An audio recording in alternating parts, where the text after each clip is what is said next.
What's up guys, it's Sean and today we're going to check out Manor Born at the Dales, Ipoh. Let's go!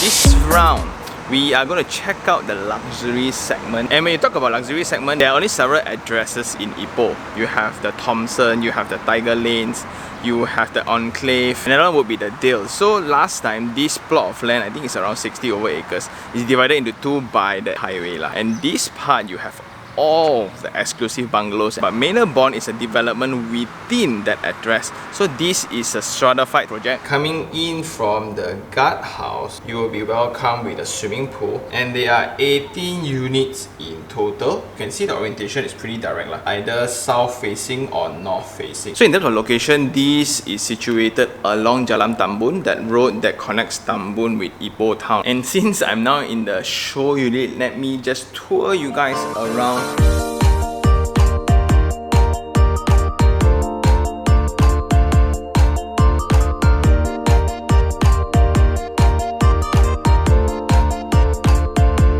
let's just get the specs out of the way. This is a 70 by 88 feet, 7631 square feet built up, 8 bedrooms, 8 bathrooms, situated in between the highway, and you have mountains as your backdrop. This is what I mean. This is the unit that we're going to check out today, and look at that backdrop. Wow! There's 3 floors. One is the basement, the ground floor, and the first floor. When we go in, this is the driveway, and you will have the car porch, the rumpus room, then you have your courtyard and your library or home office. Your maids will be staying here. Then when you go upstairs to the first floor, where it is the main area, you have the family hall, dining, living, as well as the guest room here, and you can see everything surrounding the void area, and there will be a lift right there. Then we go upstairs again. This will be the private area. There's a family hall with bedrooms, and you have the veranda on the front. Okay, there'll be 2 ways to enter the house. One, let's pretend that I'm the guest and me coming in via the first floor. So I come in via this, then you can actually do up a pond here or a garden here, and this will be the entrance veranda. You have a veranda instead of a foyer. Immediately have this sliding door, and that welcomes you back home. Once you enter the house, right, you'll be surprised with the sheer scale of family hall. 1 family hall, 2 dining hall, dry kitchen. Then you have a guest room on the side. You have a courtyard here, and this will be the location for the lift as well. The house feels like a badminton court to me because it's just so big. Okay. Anyway, the benefit for this development is you have a common shared swimming pool and gym on the center. Okay, that's good, especially during MCO.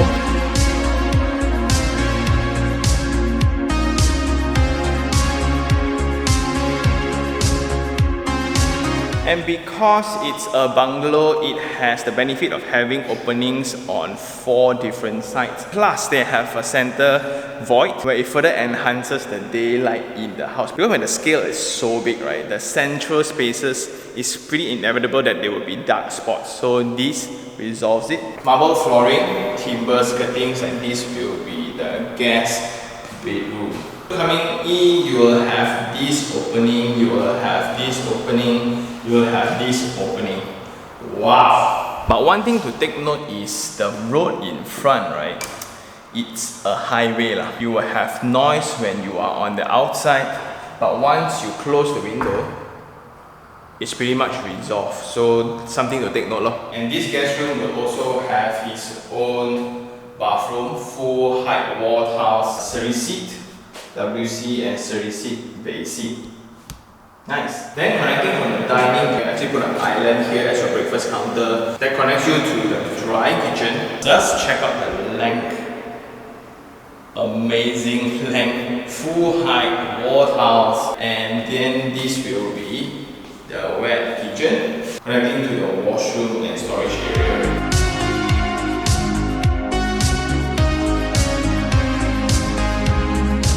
Okay, after checking out the open area, let's head upstairs to the private zone of the house where all the bedrooms are. You have this amazing window that lights up the staircase area, and check out that background. Wow! Usually people put painting here. Here you have a natural one. Whew. Steel handrail, timber flooring, and again window in all directions, and all of them, the views are spectacular. Check out that one as well. Coming upstairs, you have the family hall, and this hall connects you to several rooms. Bedroom 1, bedroom 2, bedroom 3, bedroom 4, and the principal bedroom. And judging based on the condition of the house, this has been completed several years back. Hence, there's a lot of upkeeping work. They applied timber flooring, timber skirting, and the users all can have this extra veranda at the side as well. And this will be the boundary between houses. Okay, so it's actually fenced up using timber fence like this, and there's a good enough distance between houses.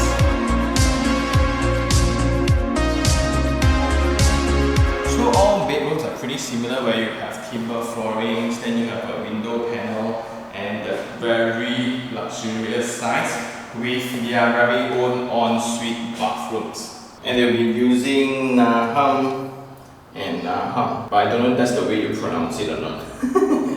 Okay, then next to the air well, this will be the principal bedroom. At the end of the room, you have your very own balcony, and it's huge, right? The scale is just amazing. But here also you get to really experience the noise condition. Then the benefit of having a very small community as well, they are pretty loose in terms of facade treatments. Every house gets to still have certain level of freedom up to the consent of the residents in getting their design done. For example, I want to change color for this kind of wall. Usually that shouldn't be a problem. But one thing they really emphasize a lot is the quality of neighbors. Because strata living ultimately is to promote community living, to live with your neighbors, right? So this is like the cherry on top of the cream among the cake lah. So it's that really deluxe, prestige. Oh, I don't know how to say it. Like, it's really that atas level. By getting a completed unit in a matured address, right? This is one of those benefits where the certainty of your neighbors can be resolved. That's good. This will be the principal bathroom for him, for her basin, and this will be the WC. That will be the shower area with your own bathtub. So now scenario number 2, if I were to come home as an owner, I drive through the car porch, and this will be my parking area, and I can convert that area into an entertainment center. If not, I can just put my designer bikes, my vintage cars. I like the window panels, right? It's a very small touch, but it really brings difference to the space. And guess what? They also prepared the aircon for this space. Going into the unit, this can be that somewhat semi-private, where you can easily have people here to conduct meetings, or it can be your man's cave where all your buddies just come here and hang out, right, without interrupting the lifestyle of your family members. You can have your own office here or your reading room. Although this is somewhat like a basement, right, it doesn't feel like it because of the windows on the side. This is the floor level, and I like that they located windows. Also with the air well, it really lights up the space. So this will be the lift pit. Currently they are actually doing waterproofing, and only when someone decides to purchase this unit, they will install it for you. So to maximize the warranties provided by the manufacturers. Okay? Then moving along, this will be the maid's room, the maid's bath. Then you have storage areas, and this will be the access back up to the living room already.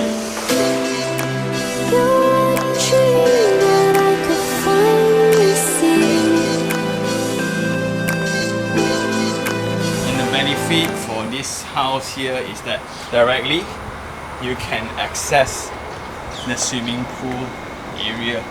That's so cool. We are now in the facility area. This will be the maintenance office. This will be the gym.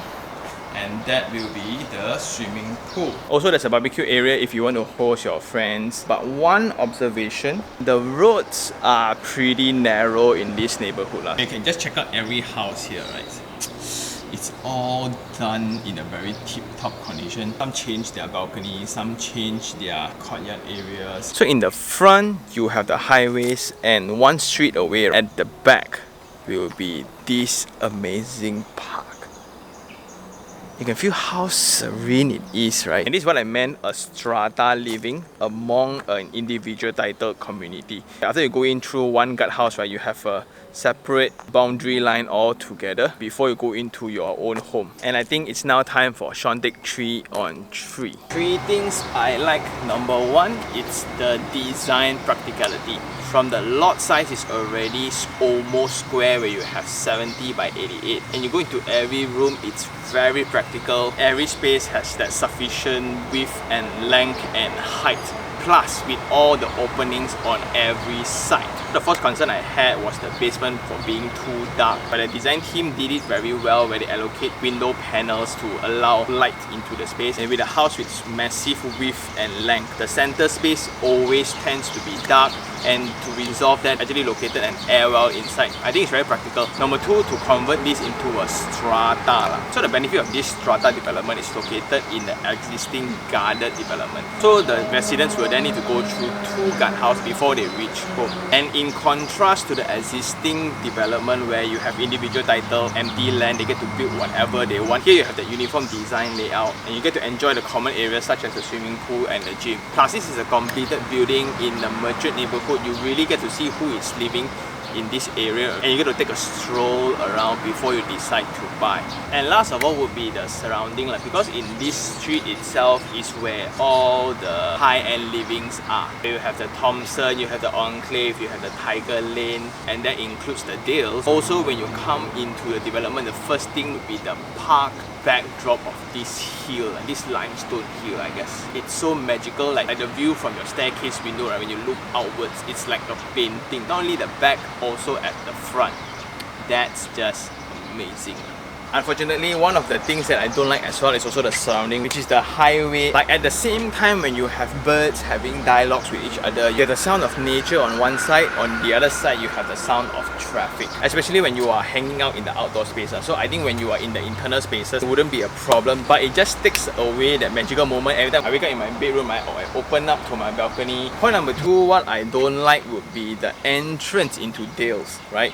There's that small corner right below the bridge, and it somewhat feels accidental in terms of design, because it's a very narrow road into the entrance. But once you pass through the guardhouse, then everything becomes like a whole new world. So that got me thinking, if you're a person who is superbly low profile, you don't want people to really know where you stay, this will be the address. Because of the entrance, it's very hard to find. And when you come in here, right, it's a development within an existing development. You need to go through 2 guardhouses. At the back, you have the mountains. In the front, you have the highway. So there's no way there will be intruders into a dwelling space. And last of all, I don't like the common areas of this development. If you look into the roads, the road shoulders, the landscape treatments, all are very minimal. But if you kind of think of it, this is a very small setting, 18 units, and most of the land are actually carved out for the respective individual owners instead of having it under the management. So you can see minimal spaces under the management. You have a scenario where your house is amazingly big, amazingly huge, so well designed, but the experience into the house is not as great. It's just not matching up to that. And I guess that's all for this episode. When we think about Ipoh house, suburbs houses are usually very affordable. Nope. Every location will have their own T20, M40 and B40s. This is, I think, one of the T10 or T5 in Ipoh itself, where you have pastry business owners, professionals, insurance agency owners and things like that. This is definitely one of those eye-openers, and I really appreciate the effort from the team for inviting me over. Thank you very much. And with that, if you really like this episode, like it, share it and even subscribe for more information like this. Until next time, this is Sean Tan.